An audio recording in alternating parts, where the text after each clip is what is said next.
trouvé que ça serait super pertinent que je discute avec toi non seulement des projets que tu as faits, mais vraiment d'où vient cette innovation, pourquoi tu innoves, comment tu fais, tu sais, comme tous les challenges, tous les défis qui sont dans les coulisses. C'est comme tout le back-end de tout ce que tu es en train de faire, comment les étudiants réagissent. C'est vraiment parler avec, c'est comme l'audience qui va écouter cette vidéo, comprendre que si on veut innover, qu'est-ce que ça prend? Et puis, qu'est-ce qui va nous pousser à innover? Et puis, est-ce que ça vaut vraiment la peine de passer tout ce travail? Et puis, quand on regarde les différentes approches que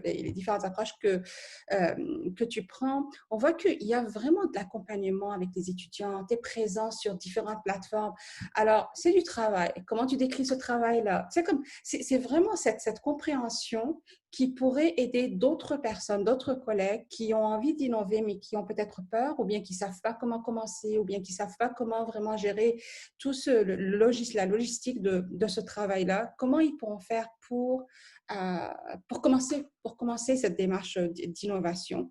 Ben, d'abord, merci de me recevoir, Nadia. C'est le fun, là. C'est sûr que là, le prix reçu, là, ça a promu un peu mon parcours. Mais ça fait longtemps que j'enseigne, en fait. Ça fait pas si longtemps que ça fait une dizaine d'années. Mais ça fait 10 ans que je travaille dur, dur, dur avec beaucoup, beaucoup d'étudiants pour essayer d'améliorer un cours. Parce que moi, c'est un cours que je donne. C'est juste que c'est des centaines et des centaines d'étudiants qui traversent ce cours. Pour vous donner une idée, là, pour te donner une idée, Nadia, cet été, c'est 250 étudiants. Donc, c'est beaucoup d'étudiants. Ce qui était étrange, moi, quand j'ai commencé à donner le cours, c'est que c'était beaucoup d'étudiants, mais en même temps, c'était des étudiants en sciences et génie. Moi, ce que je donne, c'est un cours d'éthique, donc qui est assis à la faculté de philo, mais à des étudiants en sciences et génie. Donc, quand j'ai pris ce mandat-là, la difficulté, c'était d'arrimer ces deux cultures-là là, qui ne sont pas nécessairement. Les étudiants en philo, les étudiants en sciences et génie, ça ne vient pas exactement de la même place. Là. Je parle intellectuellement, d'où ils partent. En philo, on peut partir des idées, de la lecture, puis là, tout à coup, on analyse des ouvrages là, en allemand, sous-titrés en français, pas sous-titrés, mais traduits en français, puis on essaie de comprendre tout ça. Alors qu'en génie, c'est beaucoup plus concret, beaucoup plus appliqué. On part du terrain souvent. Puis, donc, il y a eu cette pirouette-là à faire, là, essayer de rentrer. Puis ça, c'est une des difficultés. Essayer de comprendre c'est qui les étudiants qui sont en face de toi. Parce que quand j'ai pris le cours, c'était un très mauvais mariage. En fait, les étudiants n'aimaient pas le cours. Puis, les chargés de cours n'aimaient pas donner ce cours-là à ces étudiants-là. Donc, il y avait quelque chose qui fonctionnait mal. Puis c'est un dialogue, je dirais, entre deux cultures académiques là, qui, c'est vrai, là, ça rimait assez maladroitement. Donc, je dirais que ça, c'est le premier défi que j'ai fait, j'ai tenté de faire, essayer de comprendre c'est qui ces étudiants-là, qu'est-ce qu'ils sont, c'est quoi un étudiant de sciences et génie, d'où il part. Puis, une fois que j'ai compris qu'ils partaient plus du concret, là, ça a influencé énormément, je dirais, la structure du cours. Au lieu de partir de textes, d'idées, puis tranquillement essayer de les convaincre que ça existe dans la réalité, en fait, toute la structure du cours est surtout pensée à partir du concret. On part de à quoi ça ressemble les sciences et génies sur le terrain, quels sont les problèmes éthiques rencontrés. Puis, tranquillement, commencer à réfléchir à partir des problèmes, puis à partir des problèmes, aller chercher des textes très précis qui articulent, qui nous permettent de comprendre mieux le problème, puis éventuellement aller chercher d'autres textes qui, là, nous permettent de comprendre les textes plus précis. Mais là, on se rapproche tranquillement de la philosophie, mais c'est dans ce mouvement-là là, que j'ai articulé le cours. Mais tout ça, ça part de l'idée d'essayer de comprendre mes étudiants, essayer d'aller voir c'est quoi à quoi ça ressemble un étudiant en sciences et génie, puis adapter le cours. C'est pas juste c'est un cours de service, là, mais je ne suis pas à leur service. Là, ça reste un cours universitaire, mais en même temps, c'est un effort là, d'essayer de comprendre c'est quoi leur culture, d'où ils viennent, comment ils aiment aborder un contenu intellectuel. Puis pour eux, c'était davantage partir du terrain. La plupart des études de cas que je leur donne, c'est à ça que ça sert. Là. Ça sert à leur dire pas qu'est-ce que tu penses de telle situation, mais je les plonge dans la situation, puis je leur dis pas est-ce que tu penses savoir nager, je les jette à l'eau, puis je dis ah ouais, vas-y, nage, essaie de t'en sortir. Puis une fois qu'ils ressentent le manque, qu'ils ressentent le manque d'idées, le manque de contenu, bien là, tu leur donnes tranquillement. Puis ça, ce processus-là, je dirais que c'est sûrement la première grande réussite de ce cours, là, essayer de faire dialoguer sciences et génie, puis philo. Donc aujourd'hui, ça se fait bien. Moi, je venais déjà des sciences et génie, donc je fais bac maîtrise en sciences et génie, puis après, j'ai fait un doc en philo. Donc, d'être capable de maîtriser ces deux champs-là, je pense que ça a aidé aussi au dialogue que je pouvais entretenir avec les étudiants. Donc, j'ai préparé une petite présentation, là. Donc, ça, c'était mon introduction. Cette classe-là, là, c'est la classe, je l'appelle la classe concrète, là. C'est essayer de se rapprocher des étudiants, essayer de voir à quoi ils ressemblent, leur montrer de vrais problèmes. Donc, c'est une approche par problème, si on avait à leur donner un nom, là. Mais c'est ce premier mouvement-là que j'ai fait pour ajuster le cours à mes étudiants, rendre le cours le plus intéressant et dynamique. Le deuxième ajustement, c'est aussi, c'est aussi dans cette voie-là. C'est-à-dire que quand on enseigne l'éthique, les exemples qu'on donne, du moins quand on lit des ouvrages, c'est souvent des extraits de la culture plus classique, traditionnelle, littéraire. On va chercher Sophocle autant que Shakespeare, puis tout ça. Puis peut-être que pour un étudiant en philo ou un étudiant plus littéraire, c'est une culture qui parle, mais pour mes étudiants en sciences et génie, un peu moins. Donc, un des seconds ajustements que j'ai fait dans le cours, c'est essayer d'aller imprégner mon cours de la culture plus geek ou culture plus populaire, là. Donc, tout ce qui est de super-héros, séries TV, il y en écoute à plein, là, surtout, surtout en ce moment. Donc, c'est injecté dans ce cours des exemples, plusieurs de la culture populaire. Parce que si on prend les grandes tragédies là, aujourd'hui, ben, on lit peut-être pas les grandes tragédies, mais ces histoires-là, ces archétypes-là, ces parties de tragédies-là, on les retrouve dans nos séries préférées, que ce soit Game of Thrones ou n'importe quel film de super-héros, il y a ça, là. Donc, ces écrivains-là modernes puisent dans la culture littéraire. Donc, je me suis dit, je vais faire ce bond-là. Donc, ça, c'était un autre des ajustements que j'ai fait au cours, puis qui a plutôt bien fonctionné, là. Donc, tout à coup, là, avant, je posais des questions très théoriques du style le courant déontologique, le courant conséquentialiste en éthique, où là, on étudiait les philosophes en déontologie, philosophes en utilitarisme. Donc, ça, c'était l'approche classique. Maintenant, ce que je leur demande, c'est, bon, ben, trouvez-moi dans la culture populaire un exemple de déontologisme. Trouvez-moi un exemple de conséquentialiste. Puis là, ils vont te citer le dernier film qu'ils ont écouté. Donc, tranquillement, adapter des concepts qui peuvent être un peu plus abstraits à leur propre culture. Donc, ça a été une autre façon d'essayer de me rapprocher de mes étudiants. Mais c'est toujours cette intention-là là, qui se cache derrière à peu près tout ce que je fais. Au début, c'était quasiment une question de survie. C'est-à-dire que moi, je ne suis pas pour donner un cours qui est plate, que je n'aime pas donner, puis que les étudiants n'aiment pas recevoir, qui veut donner, qui veut enseigner dans ce genre de contexte-là. Donc, au début, c'était ça, là. Survivre, comprendre mes étudiants, me donner un cours que j'aime donner, leur offrir un cours qu'ils peuvent aimer, même si ça les sort complètement de leur champ typique d'intérêt. Ils n'ont pas un cursus pas du tout en philo-éthique, et pourtant, il faut quand même leur enseigner ces notions-là. Ça fait partie des qualités en sciences et génie qu'on essaie d'acquérir ou de développer lorsqu'on forme les étudiants en sciences et génie. Donc, la classe concrète, t'es fait sauter dans des vrais problèmes. La classe geek, je dirais que c'est un ajustement à leur culture populaire. Le troisième ajustement que j'ai fait dans ce cours, c'est la classe commodale. Donc, ça, c'est Mais là, maintenant, il y en a plusieurs qui la connaissent, la classe commodale, mais je dirais qu'elle était moins populaire avant la pandémie. On était peu à l'université quand même à enseigner avec ce mode. Puis moi, ça a été une révélation. C'est-à-dire qu'avant, je donnais 2 fois mon cours en classe, puis là, ben, tu radotes le lundi, tu radotes le mardi. Puis, je donnais aussi un autre cours à distance. Donc, j'avais 2 fois 50 en classe, 100 étudiants à peu près à distance. Puis là, j'avais mes 3 groupes. J'avais 3 ENA. Puis là, je gérais tout ça, cette complexité-là là, triplée. Puis, j'ai assisté à une présentation. On me dit, ben, vous savez quoi, c'est possible de faire tout à peu près ça, mais en même temps, dans une même classe.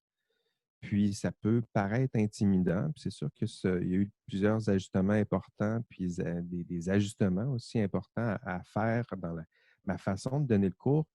Mais en ce moment, je suis un des plus heureux professeurs du campus, probablement parce que j'ai fait ces choix-là. C'est-à-dire qu'au début, je voulais donner plus de liberté à l'étudiant. Puis finalement, au passage, je me suis donné aussi plus de liberté. C'est un bel effet, un beau découlant de tout ça. Donc, au début, c'était ça. C'était accroître la liberté de l'étudiant. Puis tout à coup, je me suis rendu compte que la mienne aussi, ma vie de prof était aussi simplifiée. Pour ceux qui ne connaissent pas la classe commodale, c'est assez simple, là. Moi, je me pointe en classe, disons, le lundi. C'est ce qui était le cas avant la pandémie. Je me pointe en classe. J'ai toutes sortes d'outils, des caméras, des micros. Ça, c'est sûr que c'est un appareillage là, qui a l'air impressionnant, mais finalement, les classes sont plutôt bien équipées pour ça. Moi, je me pointe là, puis je donne mon cours. Je dirais presque comme d'habitude. La seule différence, c'est qu'il y a d'autres étudiants qui sont branchés en classe synchrone, donc qui regardent la diffusion de mon cours. Pour eux, ils peuvent même chatter sur une fenêtre de chat. Donc, il y a une classe parallèle là, qui est là, en classe synchrone. Moi, j'ai engagé un auxiliaire qui, elle, s'occupe de cette classe-là, là, qui m'aide à faire la transition entre ce qui se passe en classe et ce qui se passe à distance synchrone. Donc, ça, c'est mes 2 principales classes, là. Il y en a une qui est en classe, il y en a une qui est en classe synchrone. Puis les deux, on essaie d'avoir du fun ensemble pendant un lundi après-midi. Et il y a une autre classe qui, elle, est à distance, c'est-à-dire que les étudiants sont tout à fait libres d'aller à leur rythme. J'ai toutes sortes de contenus que je leur offre, des contenus audio, vidéo, des textes, évidemment. Puis eux, ils peuvent y aller à leur rythme. Ils peuvent même réécouter à rebours là, les enregistrements de cours, y aller aussi à leur rythme. Mais le but, c'est ça, c'est d'offrir toujours, je dis qu'il y a 3 voies, là, puis à chaque semaine, l'étudiant peut choisir 3 voies. Il va en classe, il reste chez lui synchrone ou il va à distance à son rythme. Quand la pandémie a eu lieu, un certain vendredi 13, ben, il y a juste une voie qui a été éliminée pour moi, c'est-à-dire moi, je ne me pointe plus en classe. Par contre, j'ai accès à des enregistrements de cours. Donc, les étudiants peuvent écouter des enregistrements de cours de mes autres sessions, puis aussi peuvent avoir accès à un contenu à distance qui avait été pensé pour justement des étudiants à distance. Donc, ça, c'était une belle découverte ce vendredi 13 après-midi quand je me suis rendu compte que ben, finalement, mon cours pouvait rouler à peu près de la même façon. La seule chose que j'ai ajoutée au cours, c'est au lieu d'avoir une classe synchrone, j'ai ajouté un podcast. Mais ça, on en parlera un peu plus loin, puisque ça, c'est un autre des projets là, que j'ai mis en place. L'autre, le quatrième projet que j'ai développé en classe, celui-là, ça fait longtemps que je le développe, puis c'est peut-être un des plus prometteurs, je dirais, parce que celui-là, j'étais inscrit au SOTL, le Scholarship of Teaching and Learning, la conférence qu'il y avait à Québec avant qu'elle soit annulée ce printemps. Mais c'est ça que j'allais présenter. C'est un système de trophées et récompenses. Je vais me prendre une gorgée d'eau. C'est un système de trophées et récompenses que j'ai commencé à mettre en place, à développer en classe pour stimuler l'engagement de mes étudiants. Donc, ça, au début, je disais que c'était une question de survie, là. Moi, je voulais non seulement des étudiants en classe qui peuvent s'intéresser à philo, à l'éthique, mais aussi, je voulais des étudiants qui soient participatifs, drôles, aidants, présents. Donc, c'est là-dessus que j'ai essayé de travailler, là, l'idée d'engagement universitaire. Donc ça, il y avait toute une réflexion qui était pour moi assez nouvelle. C'est quoi l'engagement en classe? Comment on la définit? Comment on peut la valoriser? À quoi ça pourrait ressembler? Quels sont les comportements attendus à l'université? C'est quoi un cours universitaire? Comment accroître tout ça? Puis c'est dans ce questionnement-là, là, j'étais peut-être rendu un petit peu plus loin là, dans ma réflexion sur le cours, la pédagogie. Mais c'est dans cet esprit-là là, que j'ai essayé de tenter de développer là aussi ce système de trophées et récompenses. Dans le fond, c'est assez simple. Ça s'inspire là, de la culture du jeu vidéo. Pour ceux qui connaissent peut-être pas la culture du jeu vidéo, quand on joue à des jeux vidéo, euh, il y a toujours des trophées qu'on nous donne, peu importe, là, plein de petits trophées.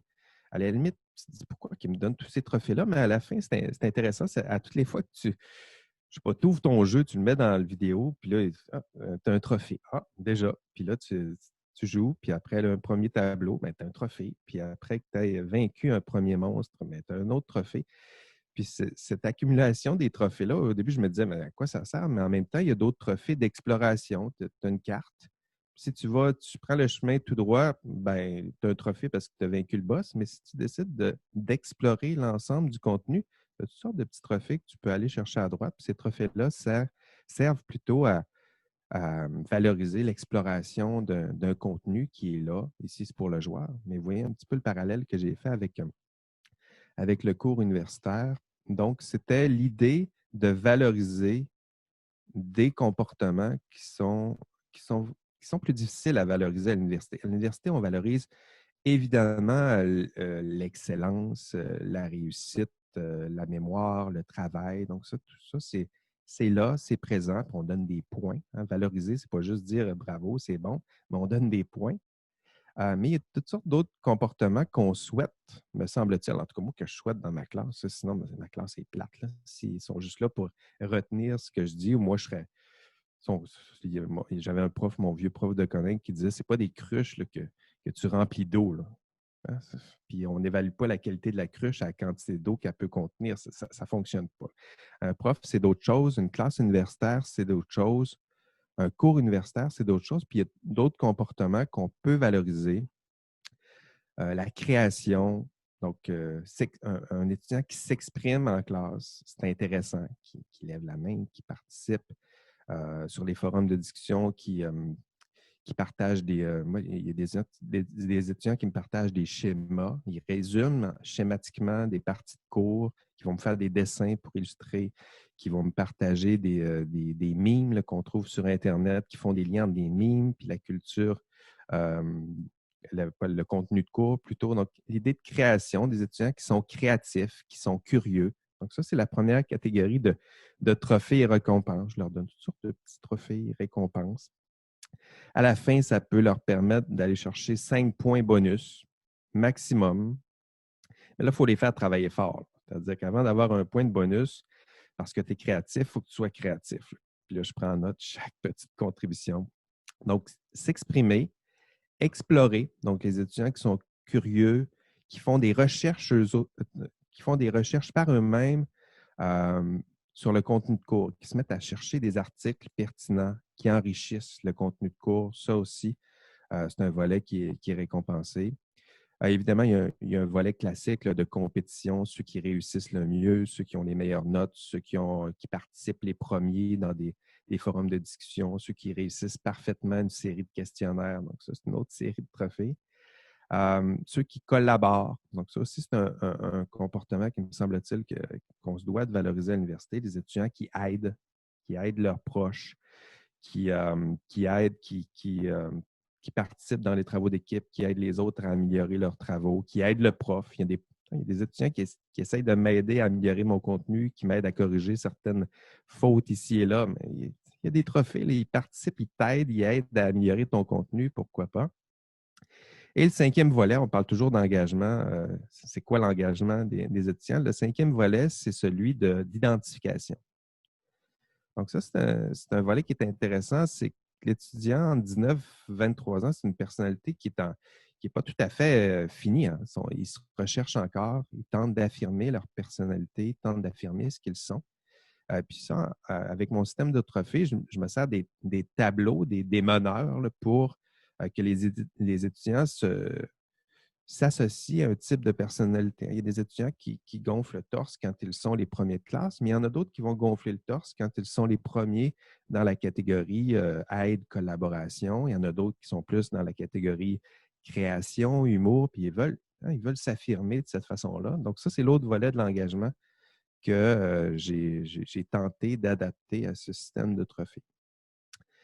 Ce système de trophées, c'est une trophée et récompense, c'est une bonne idée. Ça s'inscrit dans comment ils appellent ça, le gaming, game education, ou je ne me rappelle pas exactement comment ils l'appellent, mais c'est très tendance, je dirais, dans le courant de la pédagogie universitaire. Mais pour moi, ça me demande beaucoup de travail. C'est-à-dire que là, vous m'écoutez jaser, là, mais je travaille fort. Je travaille fort avec ce système-là. J'ai un fichier Excel juste pour ça, là, où je donne des petites marques, puis là, je prends en note chaque contribution de l'étudiant. Puis là, s'il est présent en classe 12 fois, bien, il y a un trophée pour ça, parce qu'il était présent en classe, mais il faut prendre les présences. S'il était en classe synchrone, puis qu'il était en classe synchrone présent les 12 fois, bien, il y a un trophée pour ça, mais il faut que tu saches, il faut que tu prennes. Donc, tout ça, c'est beaucoup de micro-gestion. Je ne le conseille pas à tout le monde. En tout cas, pas partir comme moi, à partir de rien.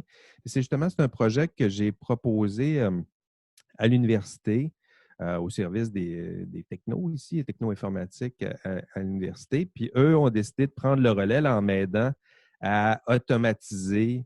Si vous voulez, plus tard, là, je peux peut-être vous montrer des images à quoi ça sert plutôt, mais j'ai une programmeuse là, qui est pas temps plein là-dessus, c'est ainsi, ils ont d'autres feux à éteindre, là, mais qui, pendant plusieurs mois, puis là, elle va reprendre à l'automne, est en train de programmer ça, c'est-à-dire programmer une application de trophée plutôt générique que les autres profs on pourrait servir d'un système comparable. Évidemment, il faudrait l'adapter à la classe étudiante en question. Ils ont chacun leur culture, là, mais un système de micro-récompenses qu'on pourrait instaurer, qui serait automatisé.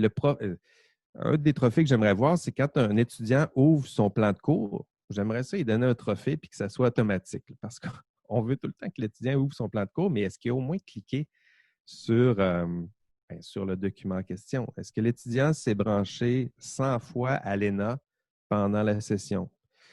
J'aimerais ça que tout ça soit automatisé parce que c'est un bel indice d'engagement dans le cours si l'étudiant est présent, engagé, participatif, créatif. Donc, c'est mon quatrième système là, que je tente de développer. En fait, il est en place, mais il est plutôt manuel en ce moment, ce qui me fait travailler fort. Puis j'espère avoir l'aide des services des techno-informatiques pour m'aider à simplifier tout ça. C'était mon quatrième projet. Le cinquième sur lequel je travaille en ce moment, c'est un projet de podcast. Donc, pourquoi j'ai un micro en ce moment? C'est entre autres pour cette raison. C'est-à-dire qu'à distance, en fait, j'avais deux idées que j'ai combinées pour cette classe-là. J'avais de la difficulté à créer cette communauté-là à distance. C'est-à-dire qu'en classe, la communauté, elle se crée quasiment par elle-même. Il y a une classe, il y a un groupe d'étudiants, sont là, ils sentent faire partie d'une communauté, ne serait-ce que parce qu'ils sont en classe. Puis le professeur fait partie de la communauté parce qu'il se pointe en avant, puis il dit bonjour, puis il dit « je m'appelle Jean-François », puis il fait un sourire, puis tout à coup, il y a une connexion qui est faite. À distance, il faut vraiment mettre beaucoup d'efforts pour recréer ce qu'on peut créer là, en 2 minutes, cette relation-là avec l'étudiant en classe. À distance, il y a plusieurs artifices là, qu'on peut mettre en place pour créer cette vraie relation-là unique. Hein, ce qu'on peut créer avec un sourire là, en classe, il faut que tu recrées ce sourire-là à distance. Puis ça, c'est plus compliqué. Donc, la communauté que je voulais tenter de développer, c'est de créer un podcast. Donc, c'est une émission de radio que j'enregistre à chaque semaine en classe synchrone. Donc, je vais en classe synchrone avec mes étudiants. L'enregistrement dure 45 minutes. Puis, en gros, je communique avec mes étudiants, ils sont là en ligne, ils peuvent poser leurs questions. J'explique un peu le contenu du module qui s'en vient. On est rendu cette semaine au module 12. J'ai présenté le contenu du module 12. Je réponds à leurs questions. On est là ensemble.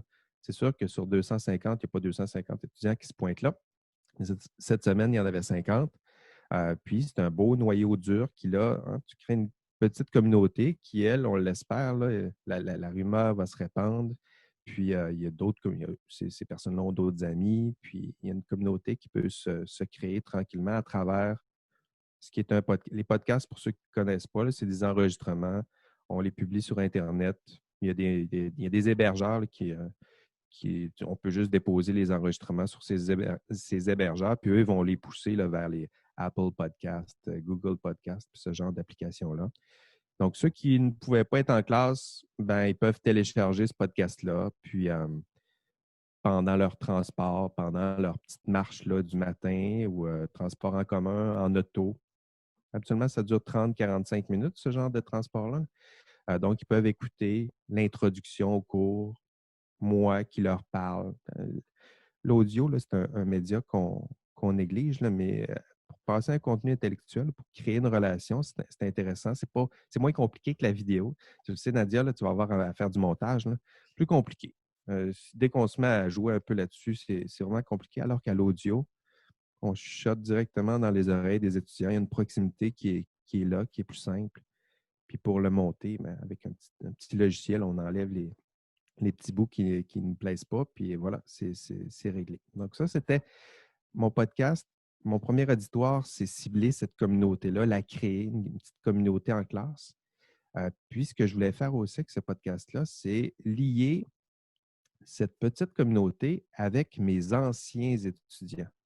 Donc ça, c'était un défi que je m'étais offert parce qu'à toutes les fois que je croisais un étudiant, moi, je suis un prof d'éthique, à toutes les fois que je croise un étudiant en sciences et génie, là, il me raconte des problèmes éthiques. Puis là, ah oui, là, j'ai eu tel problème, il y a tel entrepreneur, il m'a offert une bouteille de vin, qu'est-ce que tu en penses? Puis bon, on en jase, mais je me disais que ce serait des expériences très intéressantes pour mes étudiants à entendre. C'est-à-dire que le contenu que je vous explique en classe, ça existe. Il y a un étudiant qui est passé en classe, il y a un étudiant qui a rencontré un vrai problème.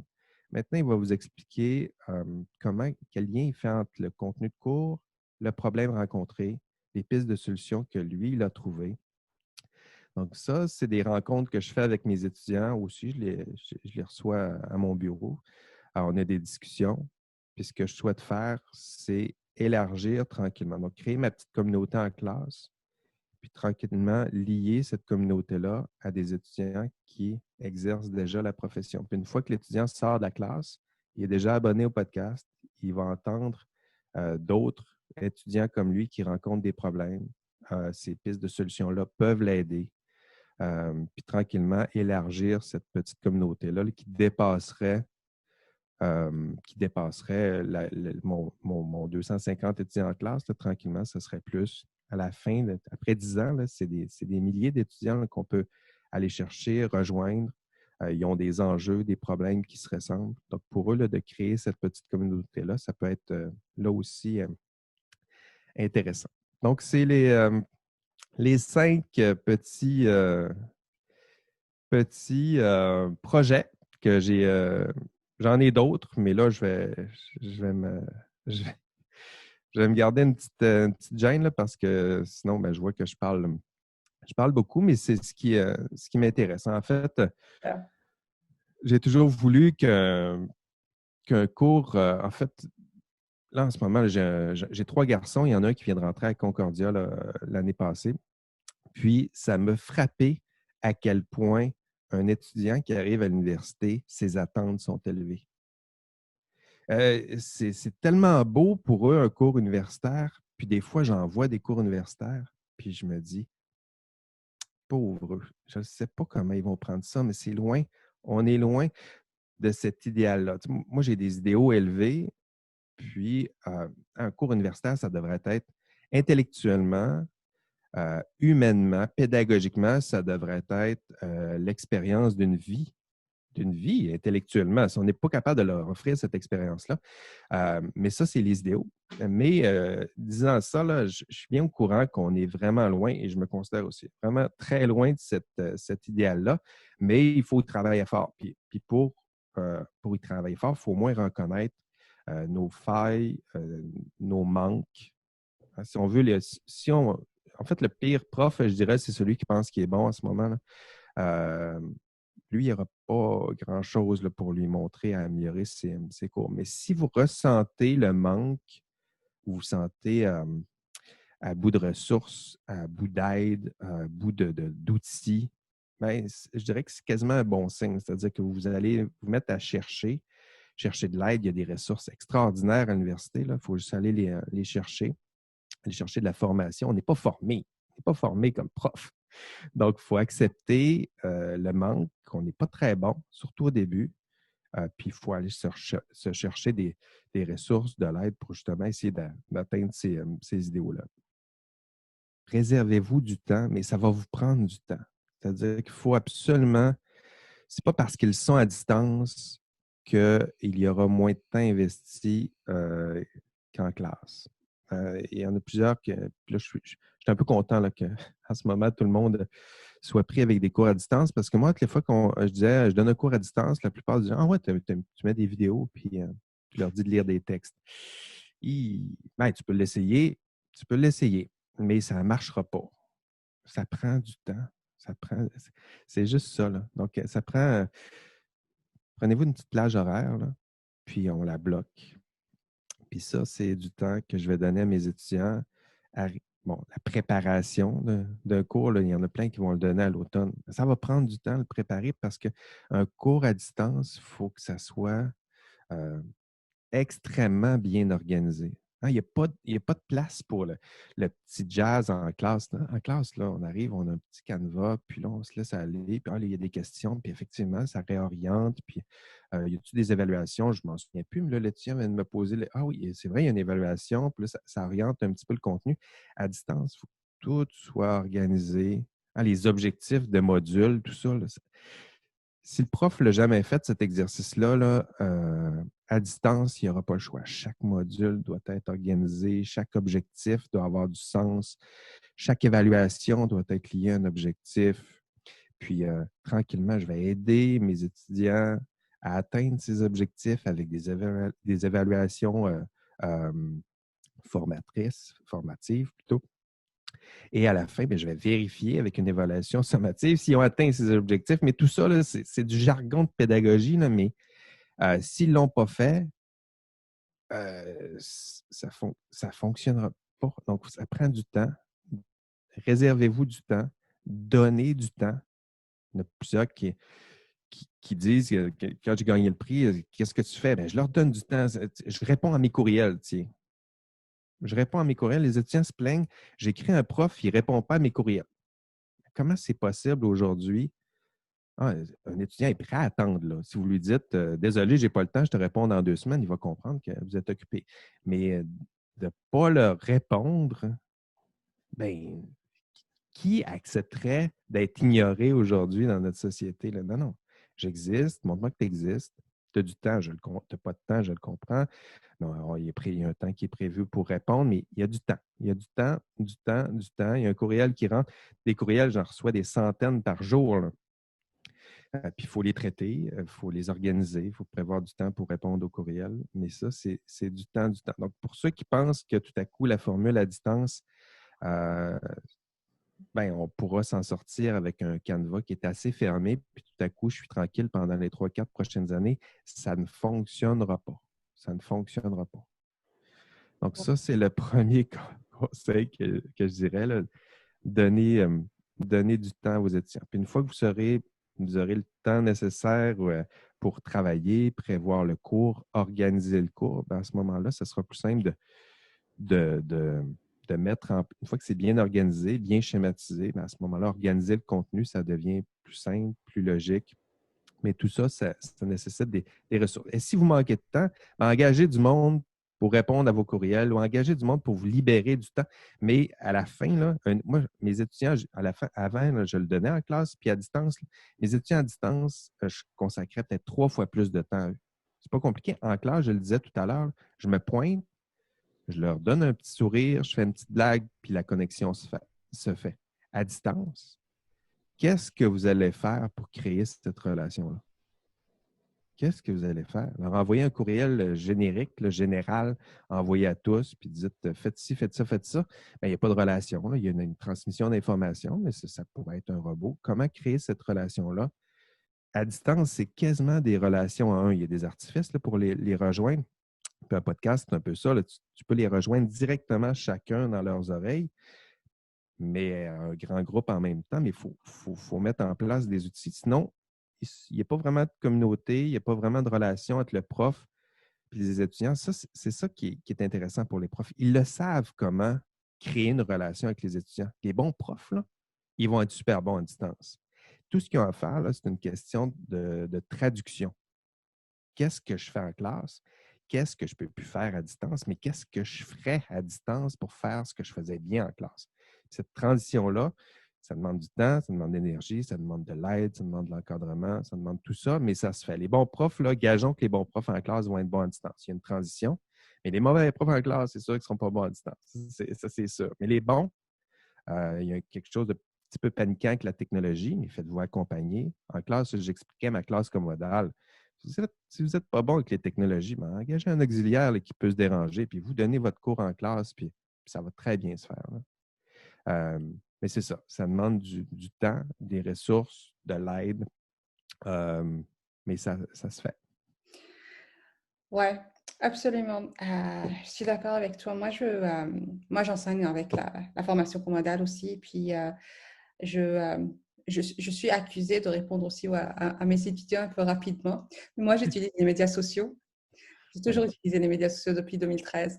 Et puis, tu sais, comme les réponses rapides, pour moi, quand quelqu'un me demande est-ce que tu dois toujours être connecté aux médias sociaux avec tes étudiants, comme ça prend beaucoup de temps et tout, je leur dis, mais pour moi, c'est au contraire, parce que quand ils sont en train de travailler sur un projet et puis ça bloque, et puis, ils ont besoin d'une réponse rapide, pas une explication, mais comme juste go, puis tu sais, comme juste une clarification à la place de pousser, puis écrire un courriel, et puis répondre avec, tu sais, comme ils m'envoient un message sur les médias sociaux, et puis je réponds rapidement avec, sans les, tu sais, comme bonjour, et tu sais, comme toute la Non, netiquette, non. OK, là, mais vraiment un message rapide, juste pour les débloquer, puis ça roule.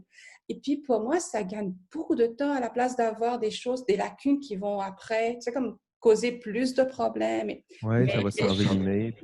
Oui, moi j'ai adopté cette réaction rapide aux étudiants qui m'a fait en réalité gagner beaucoup de temps dans le processus et puis dans mes cours. Mais c'est pas facile à tout le monde, surtout si on n'est pas à l'aise avec la technologie ou bien on n'arrive pas vraiment entre la recherche et puis entre toutes les différentes responsabilités aussi vraiment consacrer beaucoup de temps. C'est un gros défi. Je comprends très bien à beaucoup de professeurs. Euh, je veux retourner en arrière quand tu présentais les 5 différents projets. Pour quelqu'un qui vient de découvrir ces projets-là, comment on peut décrire l'expérience de l'apprenant? Parce qu'on voit ces 5 différents projets, mais est-ce que c'est vraiment 5 ou c'est vraiment la combinaison entre ces 5 qui se représentent dans ton cours? En fait, Comment on voit l'expérience étudiante? tout ça, c'est dans le cours. C'est-à-dire que la présentation que j'ai faite, je dirais que c'est quasiment chronologique, là, c'est-à-dire ça n'arrive pas d'un bloc. Je n'ai jamais tout fait ça. Je n'aurais jamais été capable de faire tout ça en même temps. Mais c'est des petites idées. Toujours, c'est le besoin de m'ajuster à mes étudiants, de me donner un cours qui est intéressant pour moi, pour eux. Puis c'est chronologiquement que j'ai instauré ça. Puis ça finit par s'accumuler. Mais l'étudiant qui met le pied dans mon cours en ce moment, bien, il y a tout ça en même temps, là. Alors qu'il y a 10 ans, il n'y avait rien de tout ça, là. OK. Puis d'ailleurs, je remercie mes anciens étudiants d'avoir été patients à mon endroit parce qu'il faut aussi là, que les étudiants soient patients à l'endroit des jeunes profs. Je le disais tantôt, on n'est pas formés. Qui a eu de la formation en pédagogie à part ceux qui ont étudié en pédagogie? Personne. Donc, il faut être patient envers les profs, mais en même temps, les profs, il faut qu'ils soient au moins honnêtes, suffisamment honnêtes et consciencieux pour dire je ne suis pas formé, donc je vais me former, je vais développer, je vais me réserver du temps. Ben oui, c'est des horaires de chercheurs, c'est compliqué, là. Je comprends tout ça, mais l'institution universitaire, il n'y a pas juste la recherche. Je comprends que c'est celle-là qui est valorisée en ce moment. plus, en tout cas dans un CV, c'est celle qui semble être la prioritaire, mais on a d'autres, en fait, notre rôle social, il y a de l'enseignement, là. Demander aux étudiants qui arrivent à l'université, c'est quoi un prof? Ils ne diront pas sa recherche, je ne sais pas, je n'ai même pas lu, mais je veux que ça soit un bon prof en avant. Là. Moi, j'arrive en avant pour apprendre, pour avoir une expérience intellectuelle passionnante. Je veux apprendre, je suis là pour grandir, changer, devenir un homme. Ça pourrait être ça pourrait être un élément important.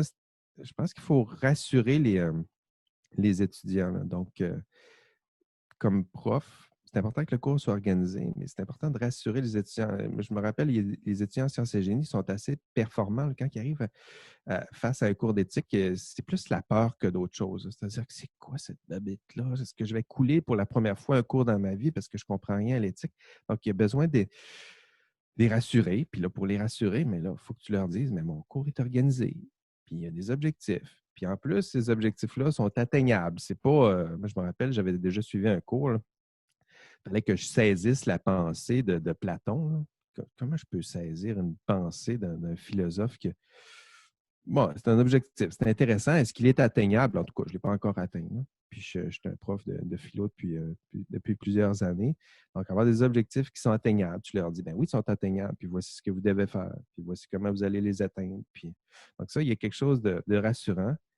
Puis, je dirais un autre conseil que je pourrais vous donner aux profs, c'est essayer de vous rappeler ce à quoi vous ressembliez lorsque vous aviez 19 ans. 19, 20 ans. C'est-à-dire que moi, j'entends les profs autour de moi, là, hey, ils sont pas organisés, ils sont désorganisés, ils écrivent mal, puis ouais, ben oui, mais à 19 ans, ben, on est désorganisé, puis on écrit mal, puis quand on est rendu à 40 ans, ben, on n'a pas le choix. On est organisé, puis on écrit bien, ou mieux. Mais c'est ça. Donc, être rassurant pour les étudiants, puis essayer de ne pas perdre. Plus on enseigne longtemps, je dirais, plus on risque d'oublier ce à quoi on ressemblait à cet âge-là. Puis à cet âge-là, on a peur, on veut réussir, on est désorganisé, on fait le party. Donc il y a tout ça en même temps, puis en même temps, on veut réussir. Donc, le prof, il y a aussi à ne pas oublier c'est quoi un étudiant de 19-23, c'est quoi ses attentes, c'est quoi ses besoins. Quand on reçoit un courriel en fin de session, là, puis là, les courriels ils commencent à avoir des points d'exclamation, puis tout ça, ben, on peut le juger en disant ah, je vais y répondre avec 3-4 points d'exclamation, puis il va savoir c'est qui son prof. Puis, alors que, ben non, c'est un étudiant, il a 19 ans, il est désorganisé, fait qu'il n'a rien fait. Il a peut-être fait le party la veille, puis il t'écrit avec des points d'exclamation parce qu'il est impatient. Les gens dans son équipe ne font plus rien. Il a peur, ben, rassure-le. Écris-lui avec des points, puis des virgules. Puis c'est pas grave, ça va aller. On se calme, on reste respectueux, mais on continue, on ne lâche pas. Absolument, absolument. OK, là, on va passer au travail dans les coulisses. Donc, c'est super inspirant, les différents projets, puis les différentes expériences que tu donnes aux apprenants. Mais tu as parlé du temps, mais quoi d'autre?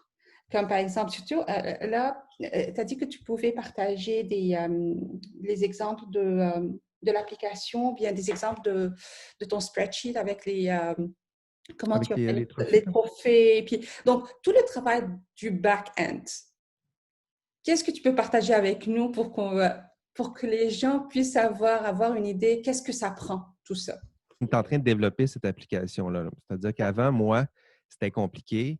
Vous voyez les trophées, là, OK. là, il y a le cours éthique et professionnalisme, mais il va y avoir des modèles comme ça pour n'importe quel autre cours. Moi, ce que je faisais en ce moment, c'est pour chaque comportement qui est intéressant, j'envoyais un petit courriel. Bravo, tu as été en classe 12 fois, tu as reçu un trophée.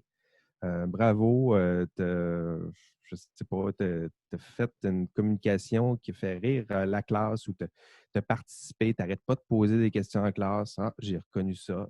Voici, tu as un trophée. Puis je leur envoyais des petits trophées par courriel, puis je prenais en note dans un fichier Excel. Donc, ça, c'était le travail que je faisais. Et pour les profs, je vous décourage de faire ça. Ah ouais. Je vous encourage plutôt, vous pouvez le faire, là, mais avec humilité, puis de savoir que ça exige beaucoup de temps. Mais ce que vous voyez à l'écran, puis vous le voyez, là, Nadia, Oui, oui, oui. la vidéo? Ben, ce qu'ils sont en train de développer, c'est un peu ça, là, c'est-à-dire un système de trophées et récompenses. Pour ceux qui n'aiment pas l'idée de trophées, c'est l'idée de donner des micro-récompenses, Mhm. puis que les professeurs pourraient s'abonner à ce genre d'outil-là. C'est-à-dire que l'université va offrir ça, un outil qu'on pourrait ajouter à l'ENA. Donc, c'est un système de trophées. Puis après ça, le professeur pourra euh, choisir les trophées qu'il veut donner, choisir les noms qu'il veut donner aux trophées, choisir le nombre de points éventuellement que ça peut valoir, quel type de comportement il souhaite encourager. Est-ce que le prof veut donner plus de trophées pour l'excellence, un peu plus ou un peu moins pour, tantôt je parlais de création, tout ça. Chaque professeur est tout à fait libre de concevoir c'est quoi pour lui l'engagement, c'est quoi un vrai cours universitaire. Il y en a plusieurs qui ont plusieurs philosophies de l'enseignement. Bien, ça, c'est une façon d'encourager des comportements qui sont alignés sur ta compréhension ou ta philosophie de c'est quoi, à quoi ça peut ressembler un cours universitaire. Donc, éventuellement, ce genre d'outil-là, ça s'en vient. Je le trouve intéressant. Tu sais, les professeurs, ils cherchent tout le temps là, des on peut sanctionner avec le bâton, mais la carotte, là, plein de petites carottes, là, comment on peut aider l'étudiant comment on peut le stimuler à faire toutes sortes de petits comportements aidants pour lui, aidants pour la vie du cours. Puis à la fin, bien, ça va l'aider à réussir. Et puis, donc, ce système de trophées, de badges, euh, comment ça se traduit dans le cours? Donc, c'est une note de participation, c'est une note de... Comment ça se traduit après dans les résultats? Parce que c'est là où... Dans les résultats, moi, j'offre 5 points de bonus. Il y en a plusieurs qui vont dire tu donnes 5 points de bonus parce que l'étudiant est présent en classe. Non, c'est plus compliqué que ça. C'est 5 points de bonus que les étudiants peuvent aller chercher avec plusieurs comportements. C'est-à-dire que ce n'est pas parce que tu gagnes un trophée que tu as un point, mais si tu en accumules des trophées dans une catégorie, à un moment donné, il y a un point gratuit sur ta note finale qui apparaît. Donc, c'est ça, on veut stimuler des comportements, mais en même temps, les étudiants, ça fonctionne aussi avec des points. On peut bien dire que c'est important que vous soyez présent en classe, c'est important que vous soyez engagé, participatif, mais souvent, on se satisfait de peu. Puis, s'il n'y a rien comme récompense, si c'est des micro-récompenses, s'il n'y a rien comme récompense, pourquoi je le ferais? On a beau leur dire, oui, mais c'est parce que ça va t'aider à réussir. Mais justement, aidons-les à s'aider à réussir. On va le formuler comme ça, là, avec des petites micro-récompenses. Donc, c'est ça, c'est 5 points maximum. Dans ma classe, tu vois, j'en ai 250 en ce moment. Là, j'en ai à peu près 10 sur 250 qui sont allés chercher les 5 points maximum. Puis il y en a plein qui luttent. Il y a toutes sortes de trophées étranges aussi que je leur donne. Là, il y a un trophée comme ça. Les noms de trophées, c'est intéressant. Moi, si tu étais présent en classe, ben, le trophée, ça s'appelle Mon corps y était. Hein? C'est-à-dire, bon, est-ce que tu étais là mentalement? Je ne sais pas, mais au moins, tu étais là physiquement. Donc, c'est ça. Je leur donne des petits trophées, souvent humoristiques. Ça crée aussi une dynamique intéressante. Des fois, je me sers aussi, tout à l'heure, on parlait de l'univers geek. Je me sers aussi de certains clins d'œil à l'univers geek avec mes noms de trophées. Mais à la fin, c'est 5 points. Mais vous seriez surpris de constater à quel point des étudiants surtout en sciences et génie, il y a peut-être je sais pas, un trait de caractère un peu complétiste là-dedans, là, mais il y en a plusieurs là, qui sont prêts à faire des efforts considérables pour quelques points.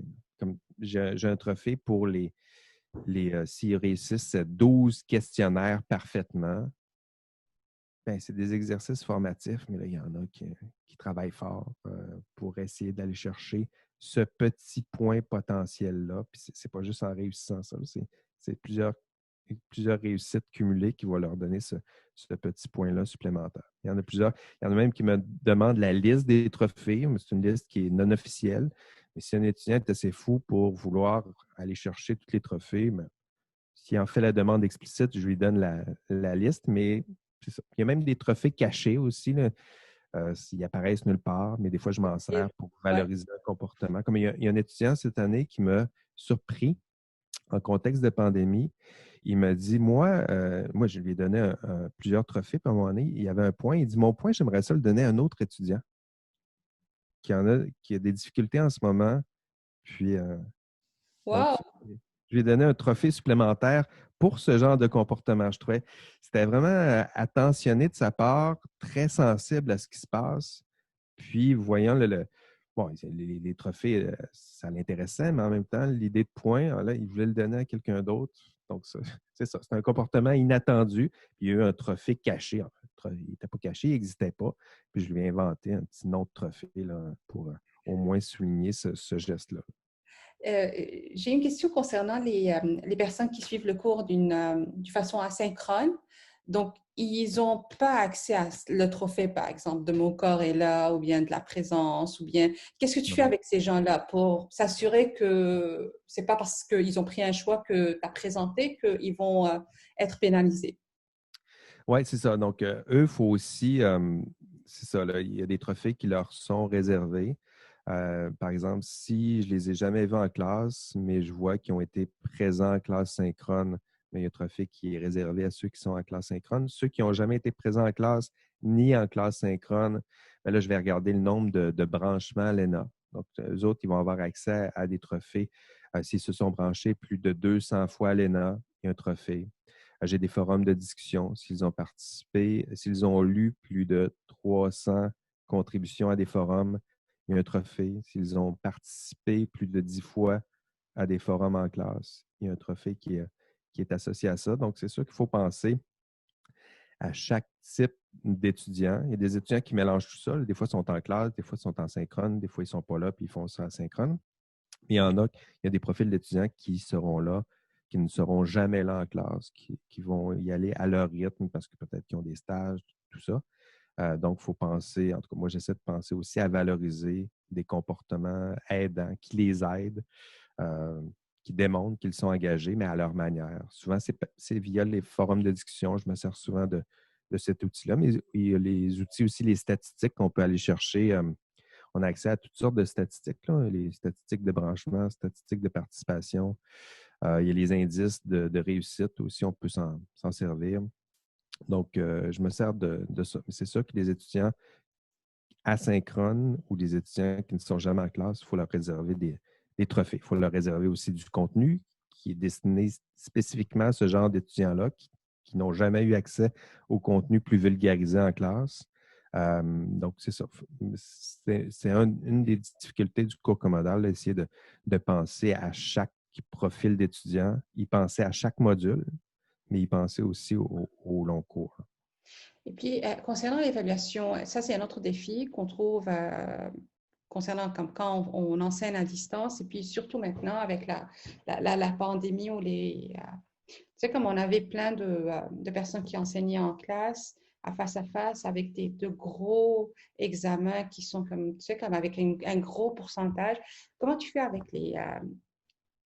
toute la question d'évaluation? Quelle est ton approche concernant l'évaluation? Je dirais que ça, c'est un des plus gros défis rencontrés. C'est-à-dire que surtout à distance, il fallait ultimement démontrer que l'étudiant qui est à distance, c'est vraiment l'étudiant qui va réussir son cours. C'est-à-dire qu'à distance, on n'a pas de preuve qui fait les travaux, qui participe au forum. Donc, à la fin, notre preuve ultime, c'était il est en classe, il montre sa carte, il répond à un examen, il réussit minimalement cet examen, il peut avoir accès à une réussite de cours. Donc, ça, cette dynamique-là, elle est en train de changer. Euh, pour combien de temps, je ne sais pas, mais il faut faire rapidement cette transition-là. Dans mon cas, ça a été de réduire la valeur de l'examen final parce qu'il est fait à distance. Puis là, pour un prof d'éthique, c'est encore plus évident. Là. Il est à distance, pas de surveillance, la valeur de l'examen, disons 40 points.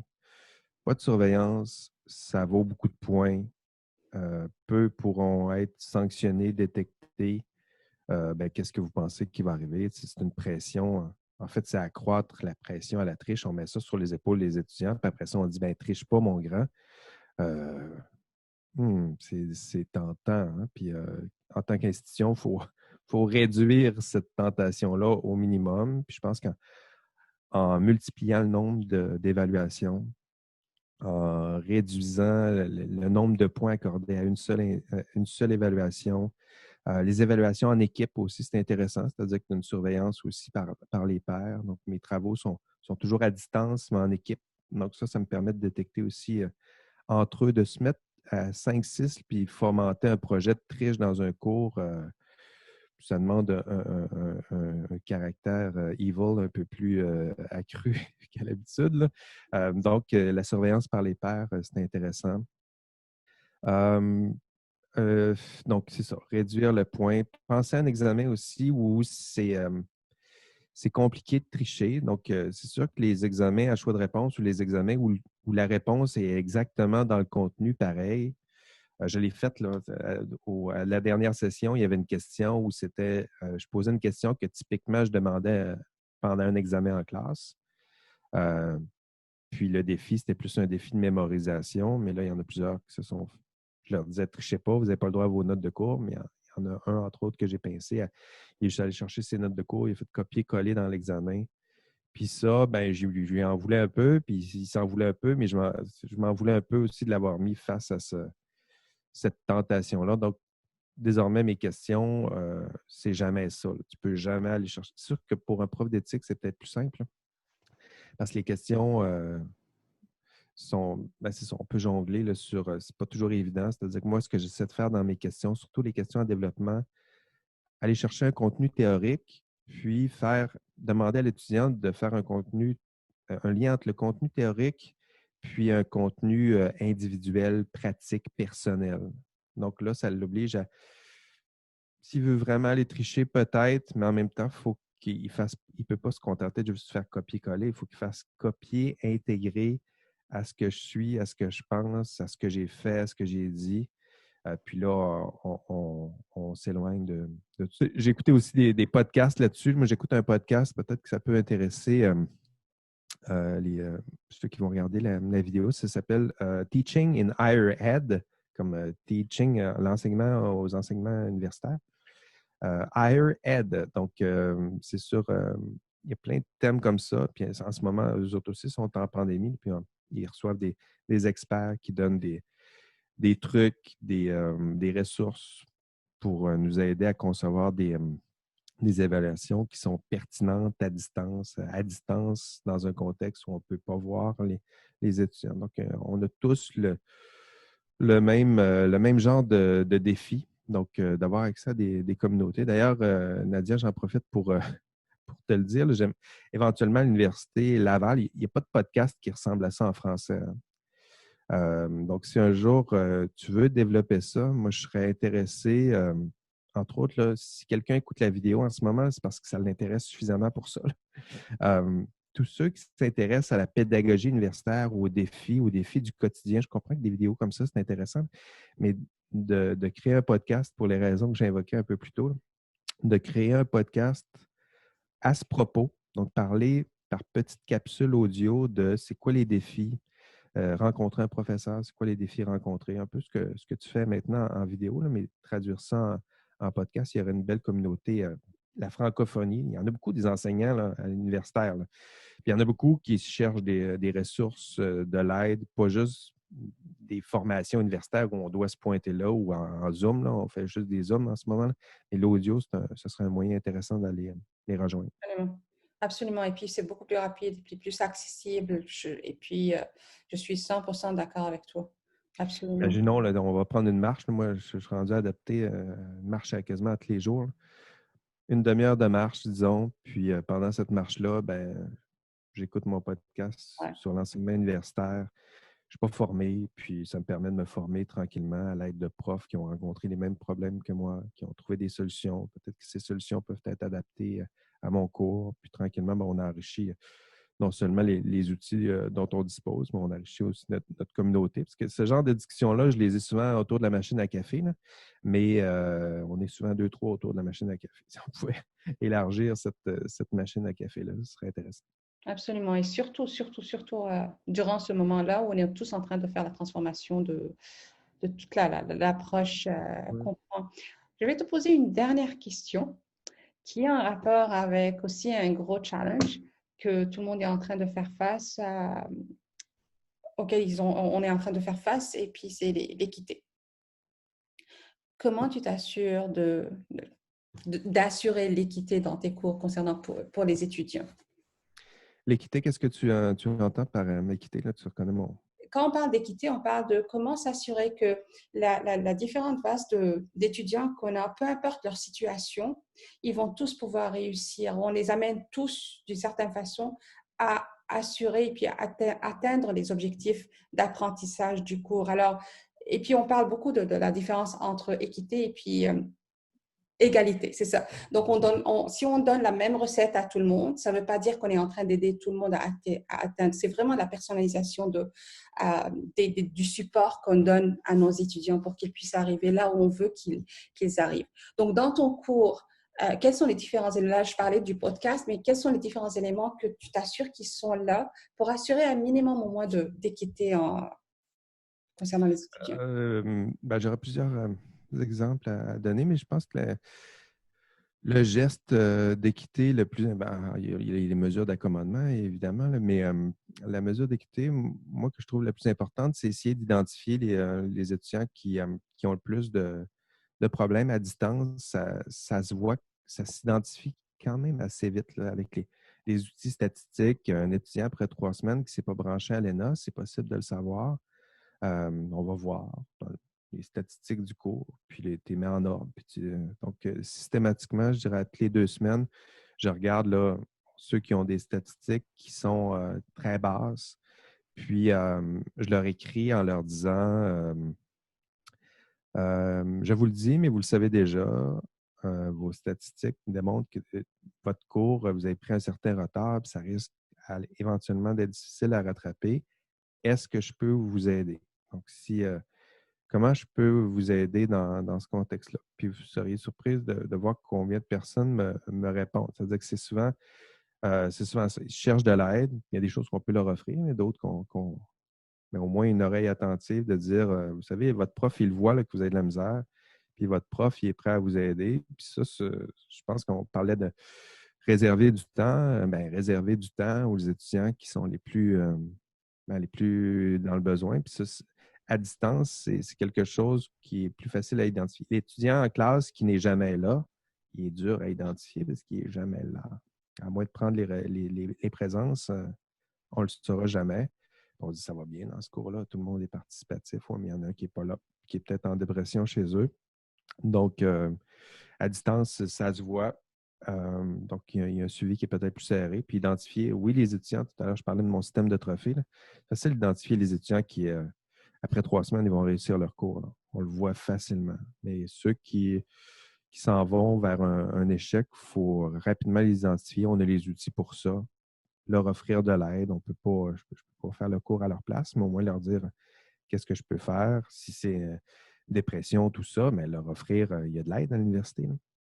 Il y en a que c'est le. Moi, j'ai déjà eu des cours des problèmes de francisation. Il y a plusieurs des étudiants qui m'écrivaient. Il y a beaucoup de textes à lire, il y a des forums à écrire, je maîtrise mal le français, puis ça c'est intéressant. Puis je le fais aussi avec mes étudiants quand je détecte dans les forums que le français, parler ça va, mais à l'écrit c'est plus compliqué. Puis souvent je leur écris en disant salut, ça va bien, j'ai lu ta dernière participation, j'ai noté quelques maladresses. Il y a des outils à l'université, je t'invite à aller chercher ça là, parce que tu vas en avoir besoin. Puis même si c'est un Québécois de Saint-Lin-Lin, s'il y a des problèmes en français, je lui dis aussi en disant écoute, c'est une qualité là, que tu devras développer, puis il y a des outils à l'université, puis travaille là-dessus, tu es là pour te former, puis dans 10 ans, tu vas me remercier d'avoir travaillé là-dessus. Mais c'est ça, je pense qu'en matière d'équité, aider les étudiants qui sont dans le besoin, les accommodements, c'en est un. Les étudiants qui sont en difficulté, les étudiants qui ont des problèmes, tout à l'heure, tu parlais de difficulté d'accès au contenu, produire puis prévoir du contenu qui est téléchargeable, c'est intéressant. Donc, pas juste du contenu auquel on peut avoir accès en streamant ou en se branchant sur le site. Là, une fois qu'on se branche, on se trouve un café Internet à quelque part. Si on peut télécharger le contenu, les podcasts, ça se télécharge, les vidéos, les audios, tout ça, ça se télécharge. Donc, ça, une belle façon d'éviter ça ou de régler ce genre de problème-là. Comme tu as dit, le projet de podcast, ça serait un projet super, super, super pertinent. Et puis, le plus on s'en va vers l'asynchrone, et puis le plus on s'en va vers cette, tu sais, comme tout l'apprentissage en ligne et puis à distance, surtout durant cette pandémie-là, je crois que le travail avec les podcasts est super, super utile. Euh, Oui, alors, moi, je vais inviter tout le monde, comme peu importe qui est en train de nous regarder là, de regarder la vidéo, de vraiment te contacter parce que là, tu as oui. développé une expertise avec les podcasts. Et puis, moi, je vais être une des personnes qui va parler avec toi des podcasts après. Mais Mais oui, c'est sûr. Moi, je suis prêt. J'adore ça. Je trouve que c'est le fun d'abord juste de discuter de ce genre d'enjeu-là avec une personne compétente, des invités, des profs. Je trouve que c'est un sujet facile, c'est un sujet qu'on aime aborder parce que c'est quotidien, là, des problèmes en enseignement. Là, on en a tous les jours, des défis. Toi, comment tu fais ça? J'ai des problèmes. Juste mes forums de discussion en ce moment, là, si quelqu'un a une solution sur les forums de discussion là, qui me fascine, mais ce n'est pas un outil qui est adapté. Toutes les fois que je croise un prof, je parle des forums, ça n'a pas d'allure.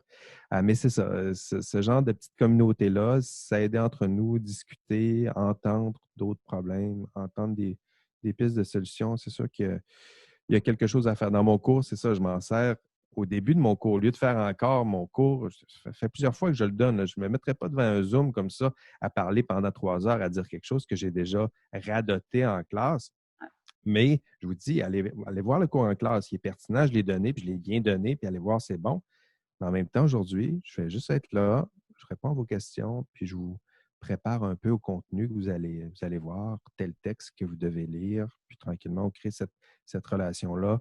Puis ça n'oblige pas le prof aussi à passer encore 3 heures devant son écran. C'est épuisant, là, ça fait déjà 1 heure et demie. Là. Il fait chaud. Là. absolument. Puis la dernière chose que je veux dire, c'est que quand tu parles des podcasts, tu parles comme si c'est quelque chose de super simple, super facile. Mais je comprends très bien le travail qui est derrière le podcast parce que, encore une fois, oui, c'est une demi-heure. Mais, et puis les gens sont en train de faire quelque chose, mais ça doit être vraiment une demi-heure qui est très bien travaillée pour vraiment garder l'attention des personnes qui Oui. sont en train de t'écouter. Alors, je crois que aussi, il y a du travail que tu fais pour organiser puis avoir, tu sais, comme c'est, qu'est-ce que tu es en train de dire, le ton de voix, le contenu de tes podcasts. Alors, tu dis que c'est facile, mais je suis certaine que le travail Non, que tu c'est ça. fais derrière Mais je ça, pense c'est que énorme et c'est super sans même, se intéressant. rendre sans même jusqu'à aller au podcast, mais juste des enregistrements audio. Tantôt, je parlais d'Audacity. Moi, j'ai commencé, ce n'était pas des podcasts à l'époque, c'était des commentaires audio. C'est-à-dire que quand j'avais accès aux travaux pratiques des étudiants, au lieu de leur envoyer des commentaires écrits qu'ils ne liront jamais, je leur envoyais un commentaire audio en disant Salut Joseph, salut Charles, salut, bon, j'ai lu votre texte, puis c'est pas bon, mais non, c'est pas vrai, je dis pas ça, mais voici ce que vous pourriez améliorer, puis voici ce que vous devez faire pour l'autre TP qui s'en vient, puis j'espère que ça se passe bien pour vous, puis bonne fin de session. Puis j'envoyais cet enregistrement à tous les étudiants. Ça aussi, c'est une autre façon de créer ce lien-là avec l'étudiant. Au lieu de lui envoyer des textes, son texte rougi avec des points d'exclamation, bien, bonne chance pour créer une relation après. Mais si tu l'envoies un petit audio comme ça, bien, il l'écoute. Puis on le souhaite qu'il l'écoute, mais en même temps, ça te permet de donner le ton que toi, tu aimes avoir avec tes étudiants, puis essayer de tranquillement créer ces liens-là. Il faut profiter de toutes ces chances-là pour les créer, ces liens. Sinon, il n'y a pas de vie, il n'y a pas de classe, il n'y a pas de fun. T'sais.